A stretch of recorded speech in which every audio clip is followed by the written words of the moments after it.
Gente querida, nós estamos encerrando hoje uma série de reflexões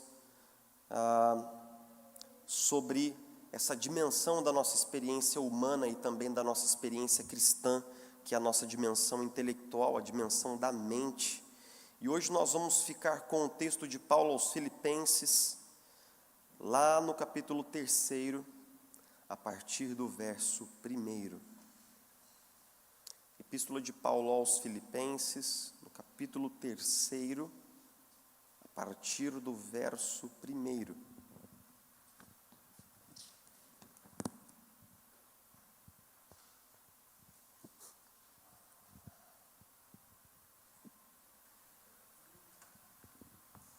Filipenses 3, 1. Paulo está na segunda metade, ou melhor, no 1/3 final do material da sua epístola. Ele está encerrando o papo dele com os filipenses. E então ele diz assim: finalmente, meus irmãos, alegrem-se no Senhor. Escrever-lhes de novo as mesmas coisas não é cansativo para mim e é uma segurança para vocês. Cuidado com os cães, cuidado com esses que praticam o mal, cuidado com a falsa circuncisão.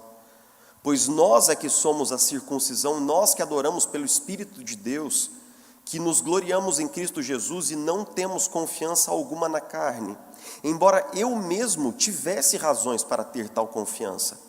Se alguém pensa que tem razões para confiar na carne, eu ainda mais.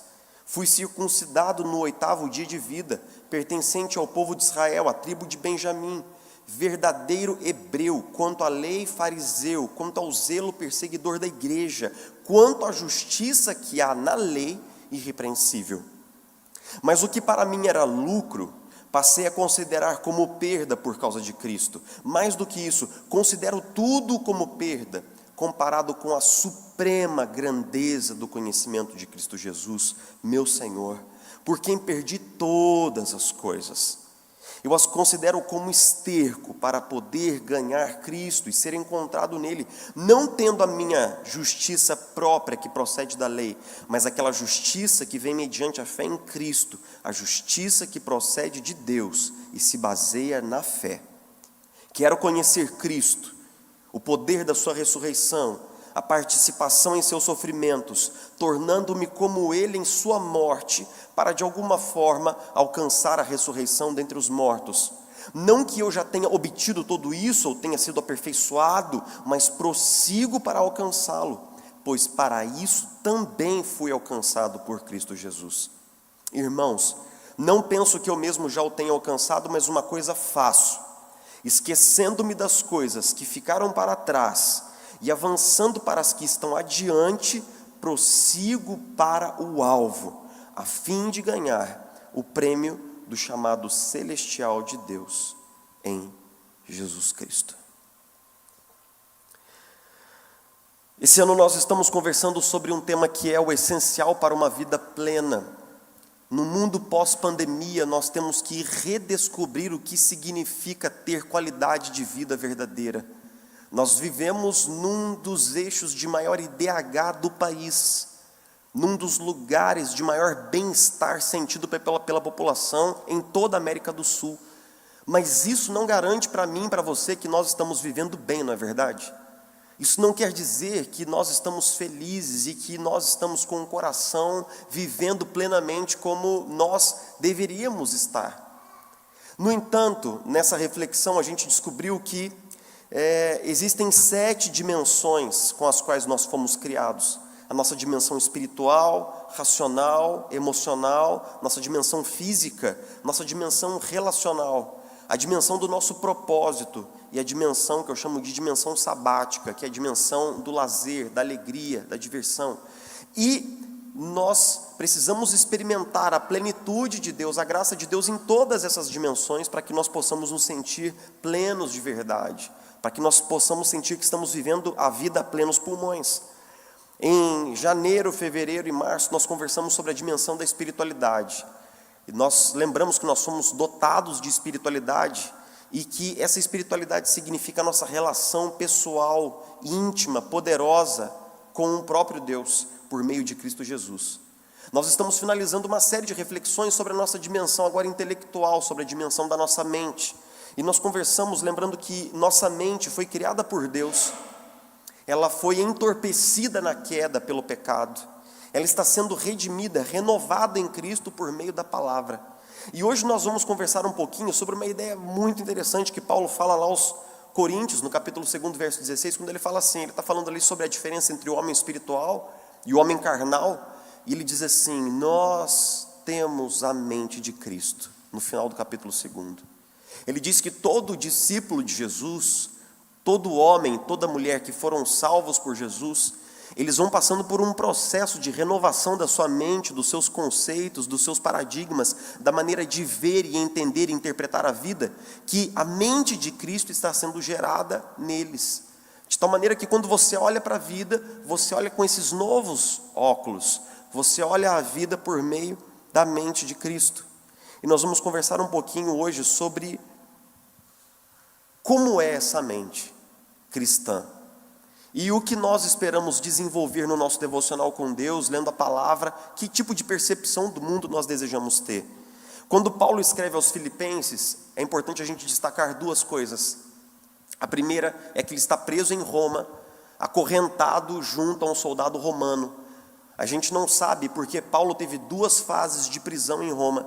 Ele teve uma primeira prisão na qual ele foi mantido em uma casa, um tipo de prisão domiciliar, na qual ele tinha certo conforto, certa liberdade para pregar o evangelho, para encontrar os seus colaboradores, mas ele passou por um segundo momento na qual ele teria perdido esses direitos, esses privilégios que eram acessos diretos de um cidadão romano, uma vez que ele tinha cidadania romana, e ele foi colocado numa prisão um pouco mais caída, digamos assim, onde ele não tinha tanta liberdade para pregar o evangelho, também não tinha acesso direto aos seus colaboradores. Provavelmente é disso que Paulo está falando na primeira parte da epístola, quando ele fala assim, saibam que aquilo que me aconteceu não me desanimou de pregar o evangelho e constatou que eu estou preso por causa de Cristo. Ele não cita aquilo que lhe aconteceu, mas provavelmente já foi essa mudança de um aprisionamento mais tranquilo para um período de aprisionamento que foi mais duro para Paulo e do qual ele jamais sairia. Então Paulo está na prisão e ele está escrevendo para uma igreja pela qual ele tem muito afeto. Todas as epístolas de Paulo são muito afetuosas, tem muitos cumprimentos e tem muitas ações de graças, com exceção da epístola aos Gálatas, né? Paulo está notoriamente desgostoso com os Gálatas quando ele lhes escreve. Mas ele tem um sentimento de gratidão muito grande pelos filipenses, em parte porque os filipenses, que foi uma igreja toda plantada por Paulo por volta ali do ano 50, Paulo passou por ali na sua segunda viagem missionária, na cidade de Filipos, evangelizou as pessoas e nasceu uma igreja, e essa igreja se tornou uma parceira e uma amiga do ministério de Paulo. Paulo ali presenciou a conversão de Lídia, de uma jovem escrava que fazia previsões, e quando ele foi preso em Roma, a igreja participou do sustento de Paulo. Detalhe interessante, quando o prisioneiro era domiciliar, ele ficava preso, mas quem pagava o aluguel da casa era ele. E quem pagava por toda a comida e todas as despesas que ele tinha com a casa era ele mesmo. Então quando Paulo fala que eles participaram do ministério de Paulo, é porque os filipenses provavelmente enviaram uma oferta que foi importante para o período de prisão domiciliar de Paulo. Então ele está escrevendo para uma igreja que ele tem muito carinho, para uma igreja muito amada, para uma igreja por quem ele tem grande gratidão.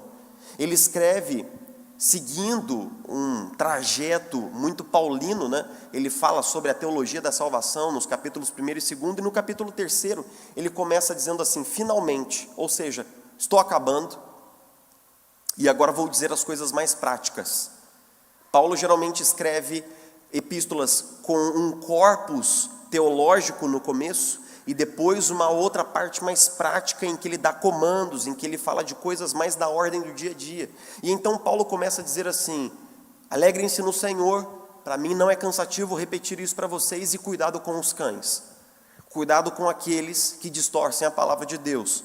Cuidado com esses líderes perigosos que estão rondando vocês. Paulo está pensando provavelmente nos líderes judaizantes, que eram cristãos e pregadores itinerantes que iam nas igrejas, dizendo que Cristo não era o bastante para a salvação daqueles que estavam ali, mas que eles precisavam se circuncidar, eles precisavam guardar o sábado. Então Paulo está dizendo, cuidado com os cães, pois nós que adoramos a Deus em espírito, nós somos a verdadeira circuncisão. E então Paulo começa a dizer assim, se eles acham que podem confiar na carne, muito mais eu. E ele começa a citar o seu histórico, ele começa a contar os, entre aspas, ele começa a colocar o crachá na mesa, né? É a famosa carteirada, quando ele diz assim, se eles pensam que podem confiar no esforço humano para a salvação, muito mais eu. Eu era de linhagem pura, um hebreu que foi circuncidado ao 8º dia, alguém que conhecia a lei, que obedecia a lei e que era fariseu, e de fato, Paulo, como um judeu, ele tinha um histórico invejável. Ele era um homem de linhagem puríssima, ele era um homem que era tido como fariseu, não só isso, ele era um líder jovem e proeminente entre os fariseus, que era o partido mais importante político-religioso daquela época, e ele era discípulo de um cara chamado Gamaliel. Gamaliel, só para a gente ter noção, é um dos escribas mais importantes da história. Até hoje, entre os judeus, Gamaliel é lido e citado. Paulo era discípulo aos pés de Gamaliel. Então todo o movimento judaico olhava para Paulo como um ícone, como alguém que era uma estrela fulminante, ele era um digital influencer, ele tinha milhões de seguidores no seu Instagram, ele era famoso, tanto é que ele conseguiu uma carta para ir prender os cristãos aonde? Em Damasco, e ele fez essa viagem, tentando apanhar todos aqueles que gritassem pelo nome de Jesus no caminho, mas alguma coisa aconteceu no caminho de Paulo. Por quê? Porque Paulo cita todas essas credenciais, e então diz assim no versículo 7, o que para mim era lucro, passei a considerar como perda. Ouça isso que Paulo está dizendo. O que para mim era lucro, passei a considerar como perda. Paulo está usando duas palavras aqui, diretamente do vocabulário financeiro da sua época. Lucro, kerde, que quer dizer um ganho,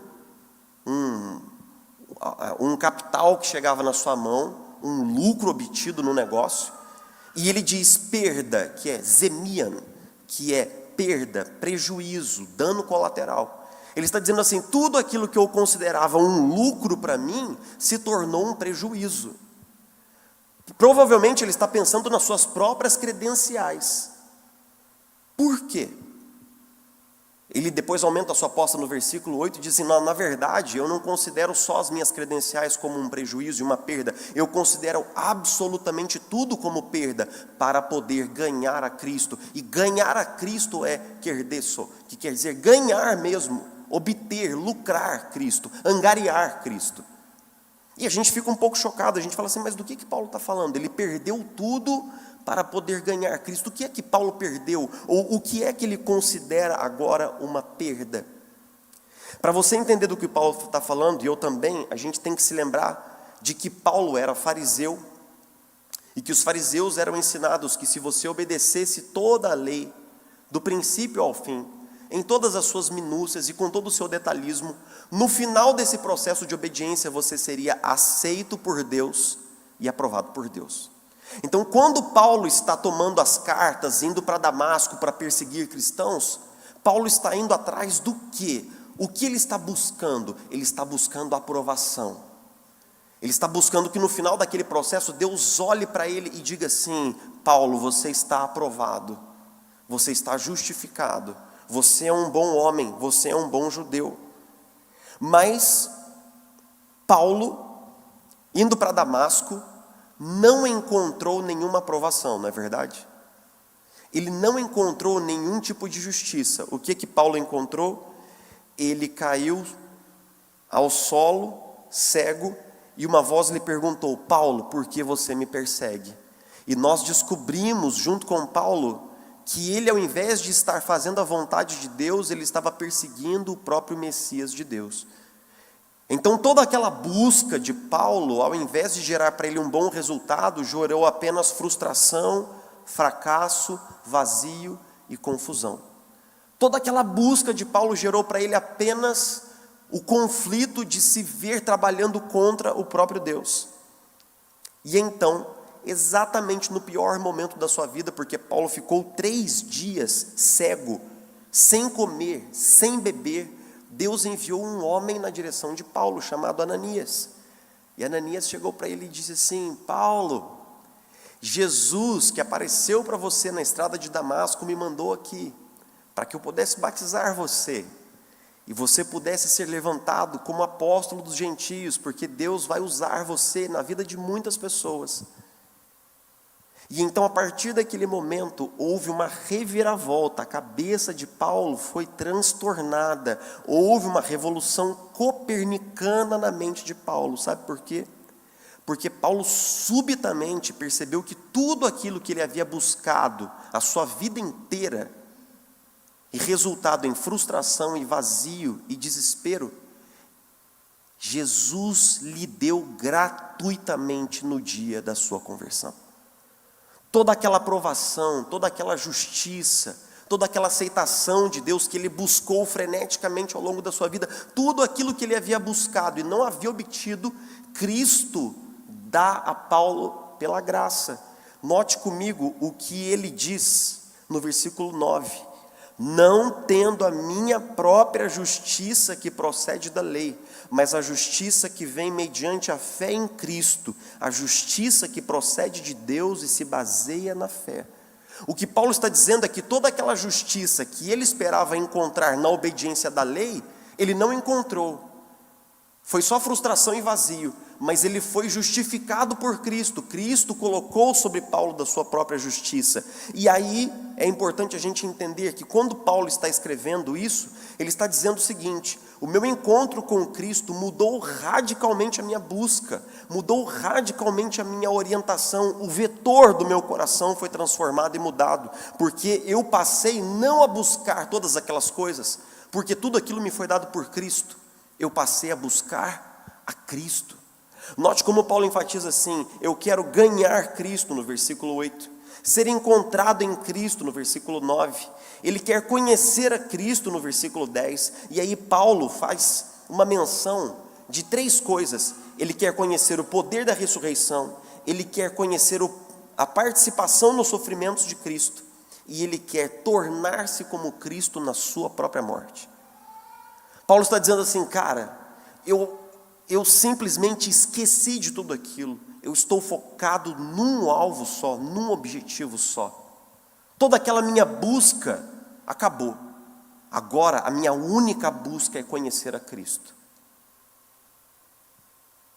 Paulo buscava a aprovação da parte de Deus, sentir-se aprovado por Deus, e isso o levou a muitos esforços, e uma peregrinação, e a um sofrimento. Mas todos nós buscamos alguma coisa, não é verdade?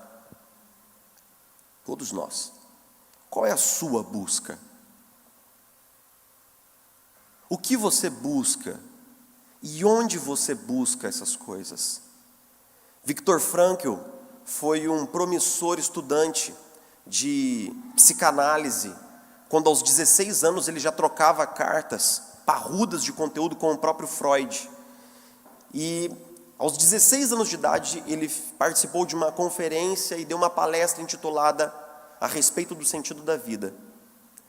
No entanto, no ano de 1920, a Primeira Guerra Mundial havia cessado, mas iniciava-se, no embalo daqueles acontecimentos, a Segunda Guerra Mundial, que foi encabeçada por um evento que foi o Holocausto. E quando o Holocausto estourou, e os nazistas chegaram na Áustria, onde Viktor Frankl morava, ele era médico encarregado de uma ala psiquiátrica. E foi ordenado a ele que ele participasse de um processo de seleção de todos aqueles que seriam dizimados nas câmaras de gás. Porque os nazistas, eles mataram muitos judeus, mas eles mataram também negros, pessoas homoafetivas, pessoas com demência mental, todos aqueles que eles consideravam refúgio da sociedade, foram colocados nos mesmos vagões que os judeus. E então Viktor Frankl se nega a exterminar seus pacientes. E ele e a esposa são colocados num caminhão de gado, são levados por meio do duríssimo inverno europeu, e lá no campo de concentração, Viktor Frankl recebe notícia de que seus pais, sua esposa, haviam morrido. Mas ele sobrevive. E ele sai do campo de concentração e ele escreve um livro intitulado Um Psiquiatra no Campo de Concentração, que em português ficou conhecido como O Sentido da Vida. E qual é a tese de Viktor Frankl? Ele observou aquelas pessoas que morriam no campo de concentração e as que sobreviviam. E ele diz assim: aquelas pessoas que sobreviveram eram aquelas pessoas que tinham um forte sentido para a sua vida que transcendia seus bens que foram perdidos, sua riqueza que foi roubada, suas casas que foram incendiadas e suas famílias que muitas delas foram mortas. Aquelas pessoas cujo sentido da vida era a riqueza, acabaram morrendo. Aquelas pessoas cujo sentido era talvez a família e que souberam da morte dos seus cônjuges, acabaram morrendo também, às vezes antes mesmo de entrar na câmara de gás. Mas aqueles que tinham um forte sentido de busca para a vida, esses sobreviveram. Porque no final das contas, Viktor Frankl diz: todos nós, seres humanos, buscamos alguma coisa e temos um sentido para a vida. Aquilo que nós buscamos é o sentido da nossa vida. Então, em busca de que você está? Pode ser que você esteja buscando sentir-se amado, não é verdade? Sentir-se amado. E você busca esse amor em relacionamentos amorosos, você busca esse amor no casamento, você busca esse amor nos seus filhos, mas o resultado dessa busca que você tem por amor está sempre incompleto, porque todos os nossos relacionamentos, por melhores que eles sejam, eles são relacionamentos partidos, eles são fragmentados. E se você buscar no seu cônjuge todo esse amor que você espera, você não vai encontrar. E se você buscar nos seus filhos, você não vai encontrar. Talvez você busque sentir-se seguro, e por isso você acumula dinheiro, você acumula bens, porque você sente que se você tiver bastante dinheiro e bens, você não será surpreendido na catástrofe. E você não vai ficar à mercê do destino. Mas nunca é o suficiente, não é verdade? Mesmo quando você já acumulou bastante dinheiro, mesmo quando você já tem bastante bens, você nunca se sente seguro, ainda mais porque quem tem medo de perder aquilo que tem. Pode ser que você busque sentir que tem valor, e você tenta conquistar esse valor também, talvez por meio do dinheiro, de bens, mas talvez por meio da carreira, e do trabalho, e do título que está na frente do seu nome, e do status social que você tem. E talvez você tenha chegado muito alto na sua carreira, e talvez você seja uma pessoa muito reconhecida, mas ainda assim, quando você deita a cabeça no travesseiro à noite, uma voz dentro de você diz: ainda não é o bastante, você ainda não chegou lá, você tem que se esforçar mais, você ainda sente que precisa provar a si mesmo, provar a si mesma, ou talvez você queira sentir-se aprovado, aprovada, e então você faz boas obras, tentando equilibrar a libra da justiça. Você se envolve com a religião, você tenta obedecer, mas o peso, a ansiedade de acertar sempre, de ser uma pessoa boa, 24 horas por dia, todos os dias do ano, pesa sobre você. E em alguns momentos, quando você falha, você sente vergonha e remorso. Ou seja, todos nós estamos buscando alguma coisa, assim como Paulo também estava. E essa busca, ela é legítima, mas muitas vezes a maneira como nós buscamos e os lugares onde nós buscamos é que não são legítimos, e que ao invés de trazer saciedade para a nossa alma, trazem mais vazio e desespero. Agora imagina que você está nesse lugar de desespero e vazio, que um dia foi o lugar de Paulo também, nesse lugar de frustração, nesse lugar de sentir que nada deu certo, nesse lugar de sentir que as coisas falharam para você e que você não alcançou aquilo que queria, que depois de tanto esforço você não chegou a lugar nenhum. Mais ou menos igual à história de Babel, eles construíram uma torre com muito esforço que deu em nada. Nós muitas vezes nos sentimos assim. Nós buscamos amor, segurança, nós buscamos valor, nós buscamos aceitação, aprovação, mas no final da busca nós podemos colher amargura, frustração e vazio. Mas imagine que uma pessoa entre nesse lugar escuro no qual você está agora, te estende a mão e diz assim: você é amado, você é amada, de forma incondicional. Eu amo você de forma incondicional. Sempre amei você, sempre vou amar você. Meu amor está sobre você, protegendo você, guardando você. Essa mesma pessoa que te toma pela mão e diz assim: você está seguro comigo. Você não precisa do dinheiro, dos bens, você está seguro comigo. Eu tenho um plano para você. Eu tenho meus olhos sobre você. Minha presença vai com você pelo vale de sombra e de morte. Meu cuidado está sobre você. Minha atenção está sobre você. Essa mesma voz te diz assim: eu te dou valor. Eu te dou valor. Esse valor que você busca aqui e acolá, eu te dou. Todo o esforço do Pai, do Filho e do Espírito Santo para nos ter junto com eles. Essa voz te diz: você está aprovado. A justiça, os méritos de Jesus foram colocados sobre nós. O que Paulo está dizendo é que o encontro real com Jesus pode revelar que tudo aquilo que nós buscamos, que nós sempre buscamos, nos são dados nele. E nele nós encontramos esperança. Eu gostaria de perguntar para você: você já teve essa experiência vital com Jesus? Essa experiência transformadora na qual você descobre que tudo aquilo que você busca e precisa estão nele e que são dados a você pela graça por meio dele? Porque é essa experiência que nós cristãos chamamos de conversão, é que muda e reorienta a busca da nossa vida. É essa experiência que muda o nosso alvo. E eu quero aqui finalizar com você dizendo como isso forjou um novo homem, um novo Paulo, quando ele no final do texto diz assim: meus irmãos, eu não julgo ter obtido, ter alcançado esse conhecimento único de Cristo, mas Paulo diz que faz duas coisas. Ele se esquece das coisas que ficaram para trás e avançam para as coisas que estão adiante. O que significa esquecer das coisas que ficaram para trás? Você e eu sabemos que nós não podemos esquecer de coisas que nós até gostaríamos de esquecer, não é verdade? Tem tantas coisas que nós vivemos, ou pessoas que nós perdoamos, que a gente gostaria que aquela memória fosse simplesmente tirada da nossa cabeça, mas ela não sai. Então, o que significa esquecendo-me das coisas que ficaram para trás?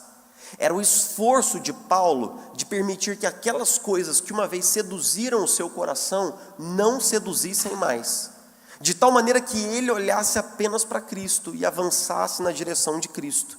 Então ele se esquece das coisas que ficaram para trás, ele avança para aquilo que está diante dele, ou seja, mais conhecimento de Cristo, mais intimidade com Cristo, mais proximidade com Cristo. E como é que nós podemos aplicar isso para nós hoje? Como é que nós podemos reorientar também a nossa mente para Jesus? Imagine que você está no corredor da morte, merecidamente. E o dia em que você se assentará na cadeira elétrica, talvez um dos métodos mais bizarros e cruentos de punição, se aproxima. Você tem na sua cela o nome de algumas pessoas amadas que você nunca mais verá. Você tem a contagem dos dias e dos meses, e você sabe que o seu dia fatal se aproxima. E então você pensa de todas as coisas que você fez para chegar ali, e você pensa de todas as coisas que você não fez. Ansioso você espera pelo dia da sua condenação.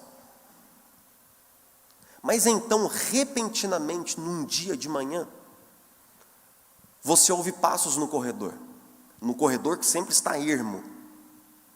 E um homem se aproxima da sua cela.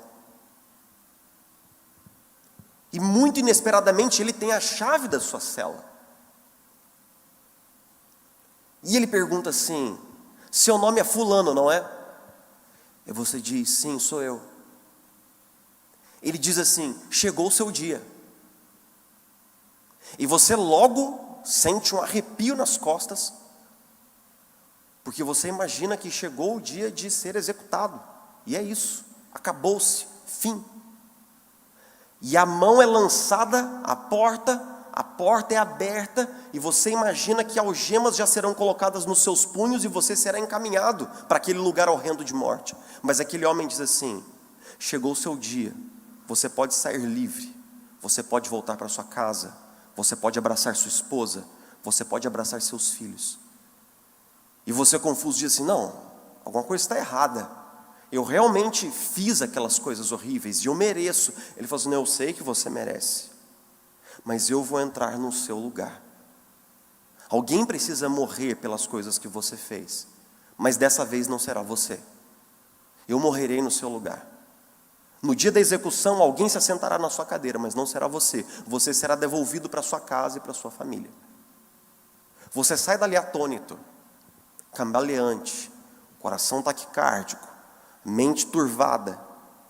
Mas depois que toda aquela adrenalina baixa, qual é a pergunta que você e eu faríamos? Quem é aquele homem? Quem é aquele homem e por que ele fez aquilo por mim? Como ele entrou na prisão, como ele tinha a chave da minha cela, como ele sabia do meu nome, como ele sabia dos crimes que eu cometi? Quem é aquele homem? Você talvez viveria o resto da sua vida para descobrir quem era aquele homem, por que ele fez tudo o que ele fez por você e como você pode viver à altura do que ele fez por você. Eu te digo, se você ainda não está abismado, estupefato, se você ainda não está chocada com o fato de que alguém um dia entrou no corredor da morte e te tirou de lá, eu te digo, você ainda não está no mesmo ponto da busca de Paulo. Mas nós precisamos estar. Nós assumimos que temos Cristo como se Ele fosse nosso, como se Ele fosse um bibelô pendurado na parede, como se Ele fosse de direito nosso, mas não é. A mensagem de Cristo é chocante e a obra da cruz é de causar espanto, sabe por quê? Porque Ele se destinou voluntariamente a morrer a sua morte. E se você não entende que essa morte é real, é eterna, é definitiva e profunda e é séria, você e eu nunca ficaremos chocados e estupefatos com Cristo. Nós que fomos salvos, passamos o resto da vida explorando quem é Jesus. Qual o tamanho do seu amor por mim? Qual o preço que Ele pagou na cruz? Porque o preço pago na cruz foi muito além do que nós possamos compreender. O que Paulo está dizendo é: um dia alguém entrou no corredor da morte por mim, e agora eu vivo para conhecer esse homem. Eu vivo para me identificar com Ele, eu vivo para glorificá-lo, eu vivo para conhecer mais dEle e me envolver mais profundamente com Ele. E essa minha busca vai durar toda a minha vida. Toda a minha vida. Toda a minha vida. Alguém entrou no corredor da morte por você. Alguém tirou você. A mim também. A minha experiência de vir para São José dos Campos foi muito chocante, porque eu havia servido uma comunidade durante 8 anos, e aí havia mudado de Itajubá para Niterói, fiquei em Niterói, servi aquela comunidade por 8 anos, então minha esposa e eu, nós viemos. E aí a primeira coisa que ficou muito assim, machucada dentro de mim, dentro do meu coração, eu falava para Deus assim, eu faço umas orações tipo meio Davi, assim, bem chorão mesmo, sabe? Bem tipo fazendo aquela chantagem emocional, assim. Eu falava assim: Deus, a gente perdeu tudo de novo, né? Nossos amigos, né? Nossos parceiros de ministério, nossa, a gente está recomeçando do zero, nossa Deus, agora a gente tem, né, nossa casinha que a gente casou, primeira casinha que a gente morou, e eu ficava sentindo aquela perda dentro de mim, aquela perda, né? Falava: Deus, nossa, que brutal toda essa mudança, né? Quando eu saí de Itajubá para Niterói, eu tinha 28 anos de idade. Então, quando a gente é mais novo, a gente absorve tudo com muito mais elasticidade, né? Aos 36, 37, já não era mais aquela, né? E foi muito engraçado que um dia eu estava pensando sobre isso, sobre tudo o que a gente perdeu para vir servir essas pessoas que Deus colocou, está colocando e colocará na nossa vida. E aí, num dia de manhã, Jesus soprou uma coisa ao meu coração, dizendo assim: Jefferson, você perdeu muita coisa. Você perdeu bastante coisa. Mas eu também. Porque para salvar você, eu tive que deixar a glória do Pai. Eu tive que sair do conforto da minha casa, nascer numa manjedoura, ser arrimo de família, ser incompreendido. E aí eu comecei a entender tudo que Jesus perdeu. Tudo que Jesus perdeu. Jesus perdeu muito. Se você pensar bem, Jesus perdeu tudo.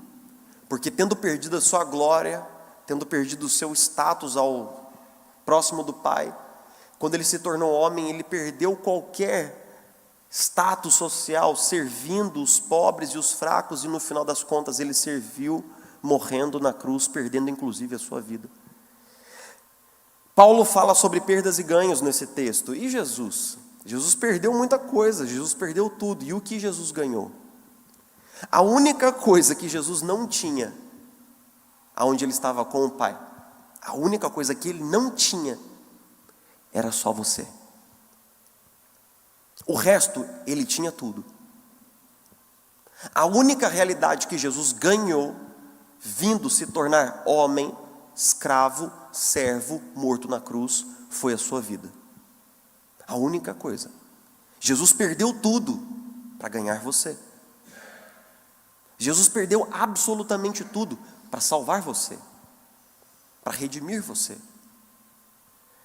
E aí Paulo cativa o nosso coração dizendo assim: eu quero ganhar Cristo, pois para isso também fui ganho por Ele.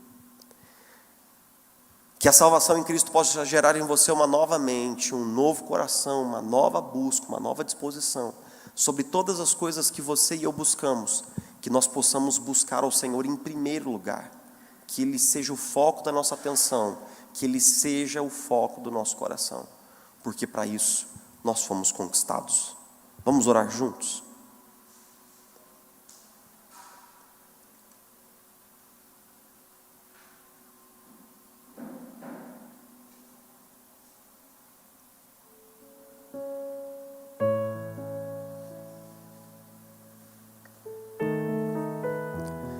Senhor Jesus, muito obrigado por tudo, por tudo, por tudo. Lembra o nosso coração todos os dias de que aquelas realidades que o nosso coração ainda busca nos lugares errados só podem ser encontradas no Senhor, aos pés da sua cruz. Nos lembra que todo amor que nós precisamos foi derramado sobre nós na cruz. Toda aceitação, toda aprovação. Nos lembra que toda a segurança que nós buscamos ter ao nosso redor, nas coisas que nós vemos e tocamos e sentimos que podemos ter, todas essas realidades nos fornecem uma segurança mentirosa, falha. Mas quando nós somos protegidos e amados pelo pastor das nossas almas, nós estamos verdadeiramente protegidos, nós estamos verdadeiramente abraçados. Jesus faz com que o evangelho verdadeiro, puro, genuíno das Escrituras possa ter uma profunda influência sobre nós em todas as áreas, mas sobretudo maravilhando a nossa mente, para que nós possamos buscar mais e mais, conhecer o Senhor, sua presença, seu poder, sua natureza, para que em Ti, Jesus, nós possamos ser transformados e renovados na nossa mente a cada dia, para que nós possamos, como escreveu o Teu servo do passado, experimentar qual é a boa, agradável e perfeita vontade de Deus. Nós oramos assim, nós oramos na autoridade que há no nome de Jesus. Amém e amém.